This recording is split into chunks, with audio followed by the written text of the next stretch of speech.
Aku berdoa pada Allah. Mudah-mudahan kita tuh punya presiden yang benar-benar sayang sama kita. Kalau orang sudah sayang, yakin dia nggak pernah ngomong seperti itu.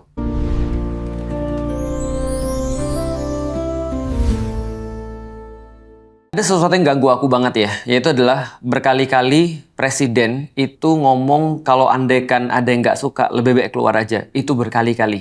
Ke Yaman pernah. Terus kemudian kalau ada yang nggak suka, keluar aja. Kalau ada yang nggak suka, pergi aja dari Indonesia. Aku tuh sebenarnya ya, terus terang aku tuh mau nangis sih ketika dengar itu. Kenapa? Karena aku nggak bisa bayangin.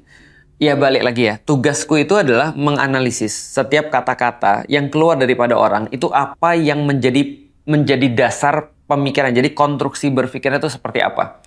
Aku coba ambil satu analogi ya. Jadi gini, nggak jarang banget aku dengar atau sering banget aku dengar orang tua ketika dia sudah benar-benar kesal sama anaknya. Dia bilang gini, kalau kamu nggak mau di rumah nih, kamu keluar aja. Dan itu sering terjadi ketika pertama, dia sudah nggak punya argumen untuk ngasih tahu anaknya. Yang kedua, dia sudah nggak peduli. Itu ngeri banget sih. Dia udah merasa bahwasannya dia hebat. Dia yang punya rumah ini. Karena itu anaknya nggak perlu terus kemudian ada di sini karena ini milik dia. Kalau kamu nggak suka sama aku, kamu keluar aja.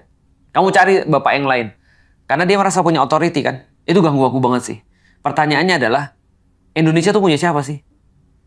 Kok bisa ada orang merasa bahwasannya Indonesia tuh punya dia sehingga dia bisa nyuruh orang keluar? Itu membuat aku sedih. Kenapa? Karena dia berarti merasa bahwasanya Indonesia tuh punya dia. Kayak rumah. Kalau itu rumahmu nggak apa-apa. Kalau itu adalah tokomu nggak apa-apa. Itu perusahaanmu nggak apa-apa. Aku sering juga gitu. Kalau kamu nggak suka sama aku, keluar aja. Itu nggak ada masalah. Tapi masalahnya adalah, kalau kamu melakukan itu sebagai kepala negara, itu nggak benar. Artinya kamu udah nggak punya argumen, kamu sudah nggak punya rasa sayang, sehingga kamu merasa bahwasanya kamu bisa melakukan seperti itu. Itu adalah, ya itu ganggu aku banget sih, terus terang. Itu adalah konstruksi berpikir yang salah banget. Itu yang pertama. Yang kedua, tentang pola pidato presiden.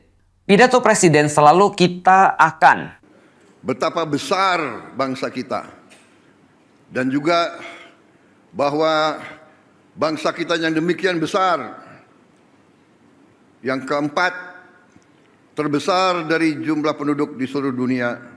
Kita adalah teoritis semua. Kita udah pernah bahas. Kita bangsa yang besar, kita bangsa yang kaya, kita akan jadi bangsa besar, kita akan bangkit, kita nggak boleh korupsi, kita nggak boleh, semua teoritis, semua sesuatu yang bersifat cita-cita doang. Dan biasanya setelah ngomong yang besar-besar itu, kita sudah besar, terus kemudian pola yang berikutnya adalah muncul saya diserang. Ada banyak orang bilang begini, ada banyak orang bilang begitu. Setelah itu blunder. Jadi itu tuh polanya tuh. Pertama bangga-banggain, terus kemudian apa yang aku lakukan itu keren banget. Setelah itu mulai merasa insecure, katanya. Sebut dong siapa yang bilang. Kenapa nggak sebut aja siapa yang bilang? Sehingga nggak semua orang jadi terus kemudian merasa, ini sebenarnya ke siapa sih? Jadi kayak bola liar gitu maksudnya.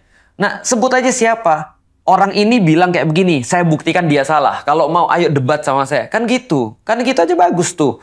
Ini ada profesor yang bilang sama saya bahwasanya, ada profesor yang bilang bahwasanya saya tuh adalah salah. Bilang dong siapa profesornya. Kan kamu kan presiden. Dan bilang, kalau misalnya profesor tadi nggak suka, ayo datang ke tempat saya ajak ngobrol. Itu kan sesuatu yang sangat sederhana sekali. Nah, problemnya adalah ketika pola-pola ini terus berlanjut, ya udah, kita nggak akan pernah maju sebenarnya.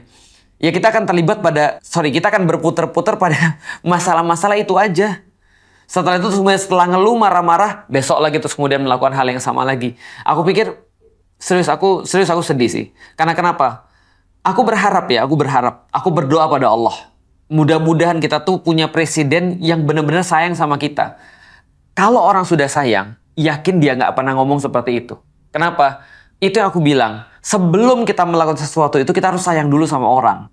Karena kalau kita sayang, kata-kata itu kita pilih, cara menyampaikannya kita pilih, lalu terus kemudian tempatnya kita pilih, dan semuanya itu akan jadi indah harusnya. Kalau benar-benar kita sayang. Tapi nggak gitu. Kalau nggak suka, keluar aja. Kalau nggak suka, pergi aja ke Yaman. Itu juga perlu aku bahas. Kenapa Yaman?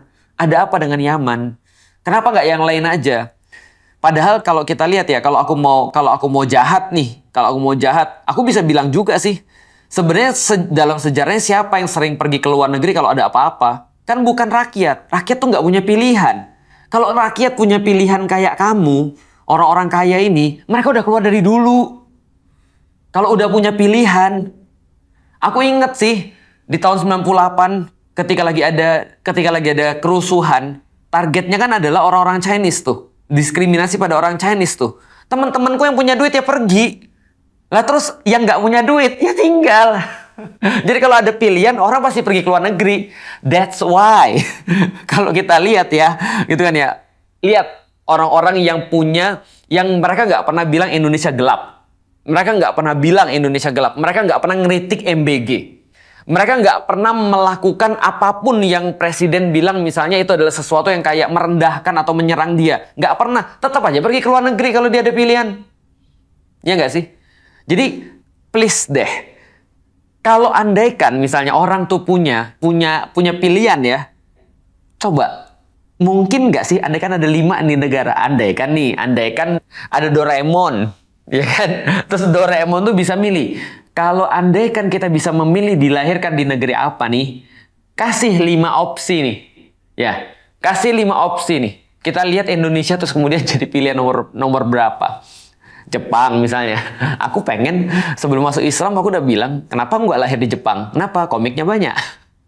Tempatnya bersih. Tapi kan di situ kerjanya susah. Well, Indonesia mudah. Inggris misalnya, Amerika misalnya, atau Cina, Singapura, Thailand, Vietnam, gitu kan ya. Tapi kan Indonesia punya motor listrik. Berapa lama lagi mau punya motor listrik? Tapi Vietnam udah punya mobil listrik. Kita ngambil mobil listriknya. Please lah. Maksudku gini, aku tahu ini nggak bakal nyampe sih. Kalau nyampe ya walau bisawab. Tapi aku nggak juga ngomong ke presiden sih. Aku lagi ngomong pada mungkin presiden-presiden berikutnya, atau mungkin pada antum yang bukan siapa-siapa, atau aku yang bukan siapa-siapa. Cuma mengingatkan diriku dan orang-orang yang masih mau waras, karena aku capek banget serius dengan ngomongan kayak gini. Bahwasanya mbok yau gitu ya, mikir. Konstruksi berpikir kita tuh tahu kalau kita ngomong sesuatu dan orang nangkepnya dapet terus kemudian apa yang menjadi perasaan kita, bukannya itu adalah sesuatu yang justru kontraproduktif. Dan anak-anak yang dapat omongan kayak gitu ya, kalau nggak suka pergi aja lu dari rumah ini. Yakinlah suatu hari nanti ketika dia jadi yang punya rumah dan mungkin bapaknya numpang di rumah dia tuh ya, jangan heran kalau dia akan bilang begitu sama bapaknya.